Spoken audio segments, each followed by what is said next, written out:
Descubre tu futuro. Descubre un nuevo tú.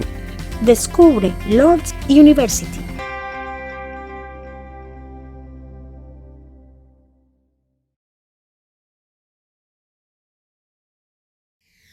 Hola, ¿qué tal amigos? Qué bueno que ya estamos aquí de vuelta detrás de sus pantallas, como siempre aquí su amiga Victoria Ortega, la voz de Voces Latinas. Y el día de hoy, ¿qué creen? Que les traigo a otra persona bien importante en la ciudad, porque verdaderamente que yo creo que ahorita que van a empezar todo lo que son las votaciones, que por favor usen su voz, tienen que votar, no me dejen eso tirado por un lado, por favor, porque es bien importante, específicamente el censo también, no dejen de llenarlo para que sepan a dónde se van a estar dirigiendo todos los fondos que nos van a estar dando para que crezcamos como comunidad. ¿Y qué creen? Que tengo una persona aquí, como ya les dije, bien importante. ¿Por qué?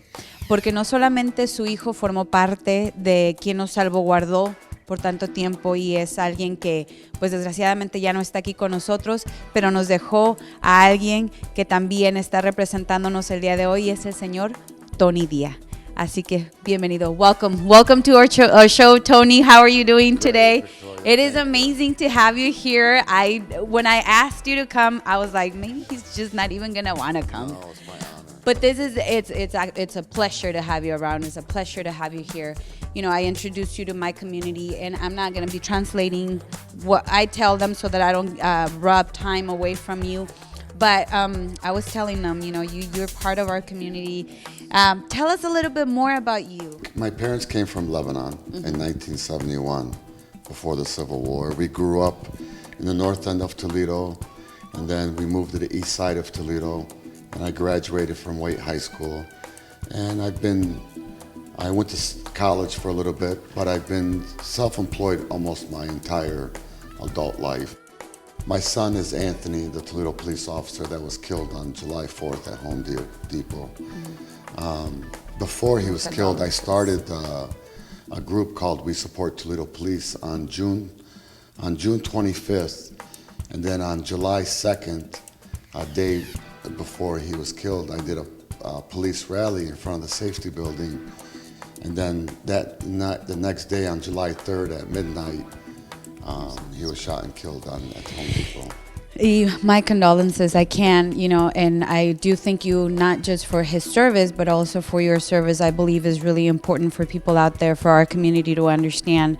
It is not just the service of our cops, the police officers that serve for us, but it's also the service of their family members. Absolutely. Because we don't give them enough credit, you know, like, and I don't want to go too much deep into this, but, you know, like I said, I do thank you for your service. Thank you. And actually raising such a honorable human being that gave his life literally for us here in the line of duty. So, lo que les estoy diciendo aquí al señor Díaz y lo que nos está platicando, él es el papá del oficial que mataron en el julio 3 de este año. ¿Verdad? Enfrente de la Home Depot. Y lo que les quiero decir es de que le doy las gracias a él, no tanto solo a él, pero también a su hijo y a ellos como familiares, porque también el servicio no nada más es de los policías y de las personas que trabajan en la línea de la defensa, sino de la familia también, que nos los regalan básicamente para que nos cuiden. Y él nos platica en otras cosas que antes de que su hijo muriera, él formó una alianza, ¿verdad? Que se llama Go Blue, ¿verdad? Yeah. Yes. Yeah, we support Toledo Police. Y entonces, él lo que hace con esta organización, sin saber de que su hijo iba a ser tan grande parte, la fundó unos días antes, ¿no? Entonces, keep telling us about that, what that is about. I know that it lights your world because we were talking behind the scenes and your eyes were like opening wide and you were talking about the safety of our city. Absolutely. You were talking about all these changes that you're about to make because you're running. You're running. All right, well, tell us about that. I'm going to be like a freight train coming through. There They you can't go. stop me. You know, it means a lot to me. Toledo has been my town my whole life. My children have to grow up in this city. I have two young boys, a 7-year-old, 2-year-old from my second wife. Oh, wow. And my grandkids have to grow up in this city, and everybody else's children have to grow up in this city. So it's my ultimate goal to make this city the safest city possible, as possible. And then Toledo, the national average is 3.5 police officers per 1,000. Wow. Now, Toledo is only at 2.2 Very per low. 1,000 people. Now, you take out the people that work in offices, the people that don't patrol, we're at a very, very low number. Yes. So we really need to get our police department at least to a minimum of about 3.5 police officers per 1,000. And I think with having more police patrolling the streets, our elderly will feel safer, our families will feel safer, we'll feel safer letting our children go outside and play.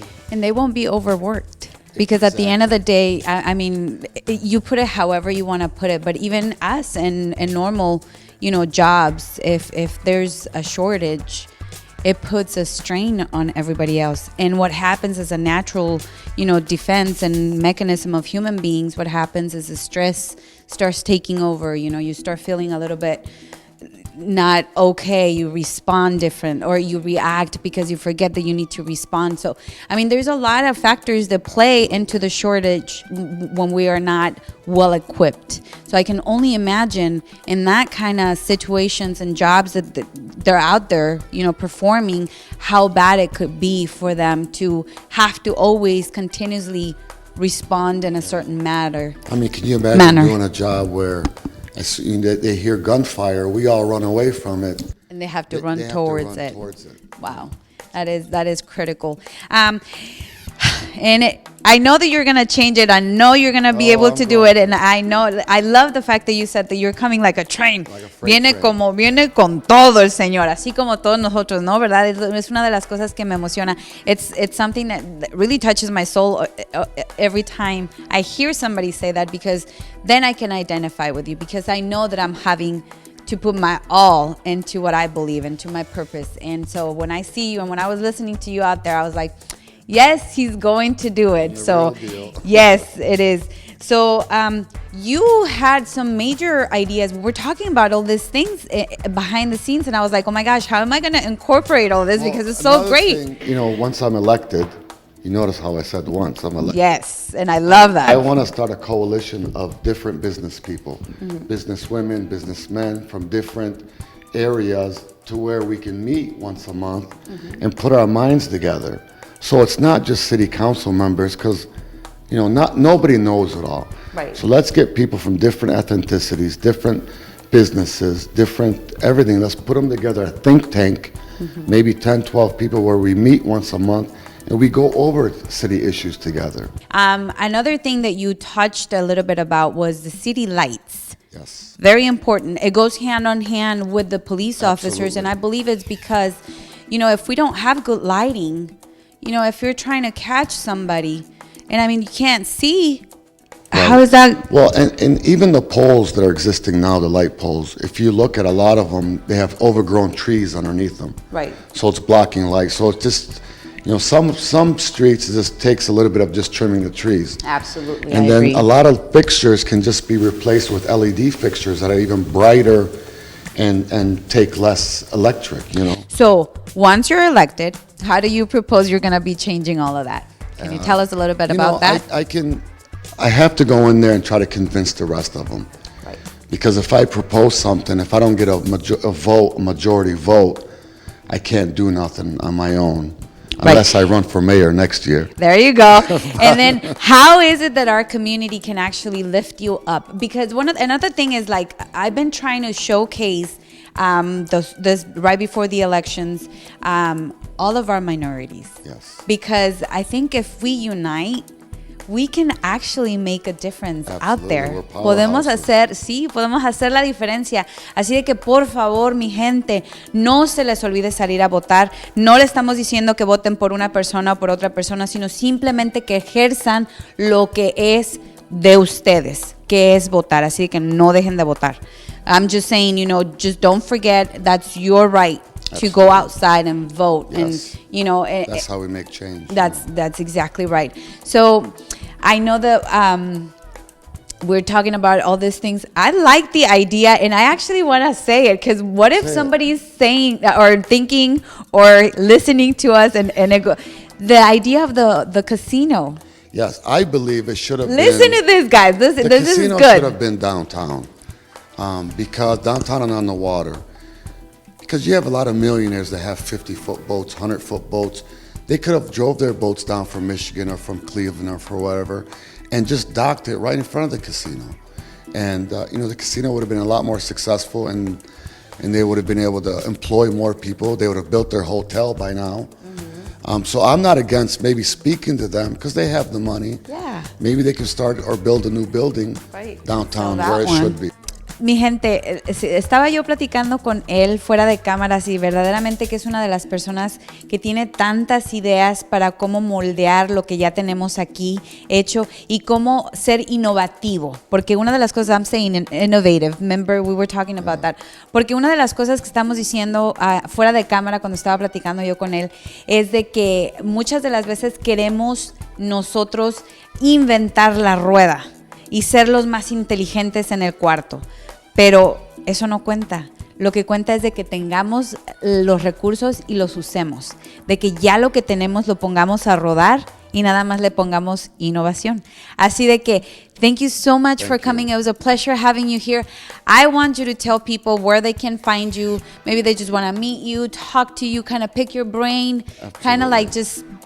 Who are you besides just the running for? Yeah. So just tell my people. You can. I'm on Facebook. My personal page is Tony Dia, and the campaign page is Tony Dia for Toledo. Send me messages if you have any questions. I'll be honored to answer them, and I'll answer them the best I can. And I'm learning. I'm still learning, so I'm taking in all the knowledge that I can get, and we're gonna make a change soon. There you go. Así que amigos, no se me vayan, quédense ahí detrás de esas pantallas tan chulas que tienen todos porque vengo con más.